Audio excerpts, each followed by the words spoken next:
खाला खाला खाला खाला ये समधी मटर पनीर खाला खाला खाला खाला ये समधी मटर पनीर खाला खाला। कहीं लिट्टी रखल बा कहीं चोखा रखल बा, कहीं लिट्टी रखल बा कहीं चोखा रखल बा, कहीं बहिनी के गरम समोसा रखल बा। तनी खाला तनी खाला ये सरवा मटर पनीर तनी खाला, तनी खाला ये समधी मटर पनीर तनी खाला। कहीं लिट्टी रखल बा कहीं चोखा रखल बा, कहीं लिट्टी रखल बा कहीं चोखा रखल बा, कहीं सरबा के फुआ के गरम समोसा रखल बा। खाला खाला खाला खाला ये सरवा मटर पनीर खाला खाला। तनी सुनला ये समधी तब जइहा तनी सुनला ये सरवा तब जइहा तनी सुनला।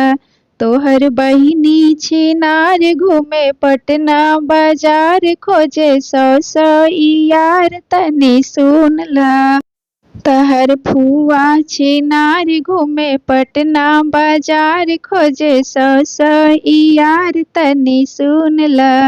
तनी सुनला ये समधी तब जइहा तनी सुनला। तनी ताकला ये सरवा दिवलिया पर का लिखल बा। तनी ताकला ये समधी दिवलिया पर का लिखल बा। तनी ताकला ए लिखल बा कि बी लिखल बा, कि सरबा के बहिनी के यार के नाम लिखल बा। तनी सुनला तनी देखला ये समधी तब जइहा तनी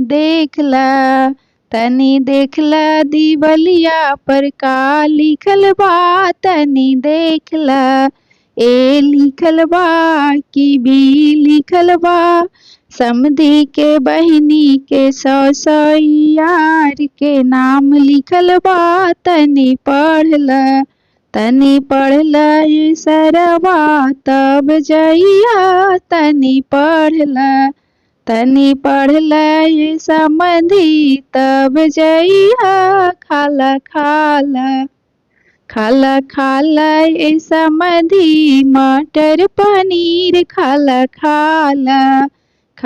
खाला ये सरवा मटर पनीर खाला